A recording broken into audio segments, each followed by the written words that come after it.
தமிழ்நாடு சட்டமன்ற பேரவையில் மீண்டும் ஒரு முறை மாண்புமிகு ஆளுநர் அவர்கள் சட்ட விதிகளையும் மரபுகளை மீறி செயல்பட்டு அவையிலிருந்து வெளியே சென்றிருக்கிறார். வெளியே என்று சொல்வதை விட வெளியேறி சென்றிருக்கிறார். ஆளுநரின் செயல் அவர் வகிக்கக்கூடிய பதவிக்கு அழகல்ல. இதே பேரவையில் நான் ஆற்றிய உரையின் ஒரு பகுதியை நான் இங்கே நினைவு கூற விரும்புகிறேன். ஆட்டுக்கு தாடியும் நாட்டுக்கு ஆளுநர் பதவியும் தேவையில்லை. அரசின் சார்பில் உரை தயாரித்து அனுப்புவதும் அதனை முறையாக வாசிக்காமல் ஆளுநர் முரண்டு பிடிப்பதும் தொடர்ந்து வருவது நல்லது அல்ல. ஆளுநர்கள் மாநில அரசுகளுக்கு இடைஞ்சலாக இருந்து இப்படி செயல்படுவது இங்கு மட்டுமல்ல, பல்வேறு மாநிலங்களிலும் நடந்து வருகிறது. மாண்புமிகு பேரவைத் தலைவர் அவர்களே, தமிழ்நாடு சட்டமன்ற பேரவையில் மீண்டும் ஒரு முறை மாண்புமிகு ஆளுநர் அவர்கள் சட்ட விதிகளையும் மரபுகளை மீறி செயல்பட்டு அவையிலிருந்து வெளியே சென்றிருக்கிறார். வெளியே என்று சொல்வதை விட வெளியேறி சென்றிருக்கிறார். ஆளுநரின் செயல் அவர் வகிக்கக்கூடிய பதவிக்கு அழகல்ல. இந்திய அரசமைப்பு சட்டம் ஆர்டிகல் 176 படி ஆளுநர் உரை என்பது மாநில அரசால் தயாரிக்கப்பட்டு ஆளுநரால் முழுமையாக படிக்கப்பட வேண்டிய ஒன்றாகும். இதில் ஆளுநர் தனது சொந்த கருத்துக்களை தெரிவிப்பதற்கோ மாநில அரசால் தயாரித்து வழங்கப்பட்ட உரையில் நீக்கம் செய்வதற்கோ அரசமைப்பு சட்டத்தில் இடமில்லை. அரசமைப்பு சட்டத்தில் ஆளுநரின் உரை குறித்து தெரிவிக்கக்கூடிய ஆர்டிகல் 176 தெளிவுரைகளை கேட்பதற்கு வழிவகை செய்யப்படவில்லை. இருப்பினும் அவ்வாறு சில விளக்கங்களை குறிப்பிட்டு நேற்று அரசுக்கு கடிதம் எழுதி தொடர்ந்து அவருக்கு அதற்கான பதிலும் அளிக்கப்பட்டிருக்கிறது. இந்த நிலையில் மாண்புமிகு ஆளுநர் அவர்கள் வேண்டுமென்றே அரசமைப்பு சட்டத்தை மீறிய ஒரு செயலை செய்துள்ளார். ஆளுநரின் செயல் என்பது நூற்றாண்டுகால மரபையும் நீண்ட பாரம்பரியத்தையும் கொண்ட இந்த மக்கள் சபையை, அதன் மாட்சிமையை அவமதிக்கும் செயலாகும் என்றே நான் கருதுகிறேன். 10/4/2023 அன்று இதே பேரவையில் நான் ஆற்றிய உரையின் ஒரு பகுதியை நான் இங்கே நினைவு கூற விரும்புகிறேன்.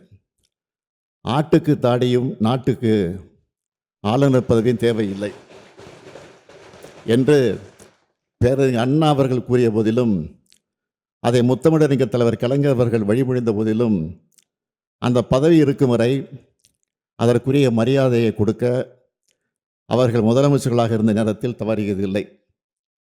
அவர்களது வழியை பின்பற்றி நானும் அதிலிருந்து இம்மி அளவும் விலகியதில்லை. இந்த அரசும் தவறியதில்லை என்று அன்றைக்கு நான் எடுத்துரைத்தேன். அந்த கொள்கையொட்டியே நான் ஆளுநர் அவர்கள் உரை நிகழ்த்த வேண்டும் என்று நடவடிக்கை எடுக்க ஆணையிட்டேன். எனினும் மாண்புமிகு ஆளுநர் அவர்கள் ஏற்கனவே நடந்து கொண்டது போலவே மீண்டும் இன்று செயல்பட்டிருப்பது மிகவும் வருத்தத்திற்குரியது. தமிழ்நாடு சட்டமன்றம் 8.5 கோடி தமிழ் மக்களுடைய உணர்வுகளை பிரதிபலிக்கின்ற மாமன்றம். ஆளுநர் என்பவர் மாநில நலனில் அக்கறை கொண்டவராக, மக்கள் மேம்பாட்டில் ஆர்வம் கொண்டவராக, உண்மையை பேசுபவராக இருக்க வேண்டும். மக்களுடைய பேராதரவோடு பெரும்பான்மையோடு வெற்றி பெற்று ஆட்சி அமைந்துள்ள அரசு எடுக்கின்ற முடிவுகளுக்கு ஒத்துழைப்பு கூடியவராக இருக்க வேண்டும். அதைத்தான் அரசமைப்பு சட்டமும் அந்த பதவி வகுப்பிடம் இருந்து எதிர்பார்க்கிறது. ஆனால் நம்முடைய ஆளுநர் அவர்கள் அதற்கு மாறாக செயல்படுகிறார். மாநில நிர்வாகத்தை முடக்கவும் பொது மேடைகளில் அரசியல் பேசியும் அவதூறு பரப்பி வருகிறார். அது அவர் சொந்த விருப்பம் என்று கருதலாம். எனினும் அத்தகைய ஒரு முயற்சியை இங்கும் செய்ய அவர் முனைவது ஏற்புடையது அல்ல.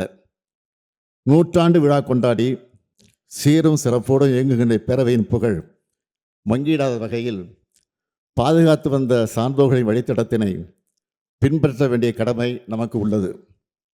வரலாற்று பெருமை கொண்ட இப்பேரவையின் மாண்பினை பாதுகாக்க வேண்டிய முதல் பொறுப்பு எனக்கு உள்ள காரணத்தால் கீழ்காணும் தீர்மானத்தை மாண்புமிகு பேரவைத் தலைவர்களின் இசைவோடு சட்டமன்ற பேரவை விதி 17 தளர்த்தி முன்மொழிந்திட அனுமதி கோருகிறேன். அனுமதி அளிக்கப்படுகிறது. நன்றி. தீர்மானம். ஏற்கனவே உள்ள நடைமுறைகளை பின்பற்றி தமிழ்நாடு அரசால் தயாரித்து அனுப்பி வைக்கப்பட்ட ஆளுநர் உரையை பேரவையில் படிக்காமல் மாண்புமிகு ஆளுநர் அவர்கள் சென்று வருவதை இப்பேரவை ஏற்கவில்லை. மாண்புமிகு ஆளுநர் அவர்களுக்கு அனுப்பி வைக்கப்பட்ட சட்டமன்ற உறுப்பினர்கள் மேசையில் உள்ள கணினியில் பதிவேற்றம் செய்யப்பட்ட ஆளுநர் உரையின் ஆங்கில மொழியாக்கம் இங்கே மாண்புமிகு ஆளுநர் அவர்களால் படிக்கப்பட்டதாக இப்பேரவை கருதுகிறது. அவை குறிப்பில் நடவடிக்கை குறிப்புகள் இடம்பெறலாம். மேலும் மரபு வழி நிகழ்வுகள் மாண்புமிகு பேரவைத் தலைவர்களால் படிக்கப்பெறவுள்ள ஆளுநர் உரை தமிழாக்கம் மற்றும் நான் முன்மொழிகின்ற தீர்மானம் அதன் முடிவு ஆகியவை மட்டும் பேரவை நடவடிக்கை குறிப்பில் இடம்பெறலாம் எனும் தீர்மானத்தை நான் மொழிகிறேன். இந்த தீர்மானத்தை அனைத்து உறுப்பினர்களும் ஒருமனதாக நிறைவேற்றி தர வேண்டி அமைகிறேன். மாண்புமிகு முதலமைச்சர் அவர்களின் தீர்மானம் பேரவையின் முடிவுக்கு விடப்படுகிறது. ஏற்போர் ஆம் என்க, மறுப்போர் இல்லை என்க.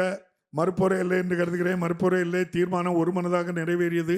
இன்று சட்டமன்ற உறுப்பினர்களின் கணினியில் பதிவேற்றம் செய்யப்பட்ட ஆளுநர் உரையின் ஆங்கிலம் மற்றும் தமிழில் அச்சிடப்பட்ட பகுதிகள் மட்டுமே அவை குறிப்பில் இடம்பெறும்.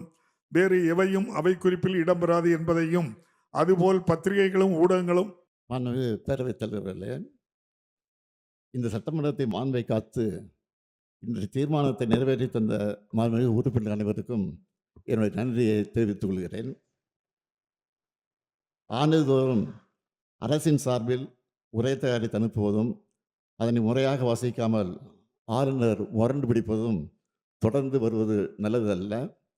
ஆளுநர்கள் மாநில அரசுகளுக்கு இடைஞ்சலாக இருந்து இப்படி செயல்படுவது இங்கு மட்டுமல்ல, பல்வேறு மாநிலங்களிலும் நடந்து வருகிறது. ஒரு நாள் செய்தியாக இதனை கடந்துவிட முடியாது. ஆண்டின் தொடக்கத்தில் அரசின் கொள்கை அறிக்கையை ஆளுநர்கள் உரையாக வாசிப்பது நடைமுறை. அந்த நடைமுறையை ஒருவர் தொடர்ந்து மீறும் போது அது போன்ற விதிகளை எதற்காக வைத்திருக்க வேண்டும் என்ற கேள்வி சாதாரணமாகவே அனைவர் மனதிலும் எழும்.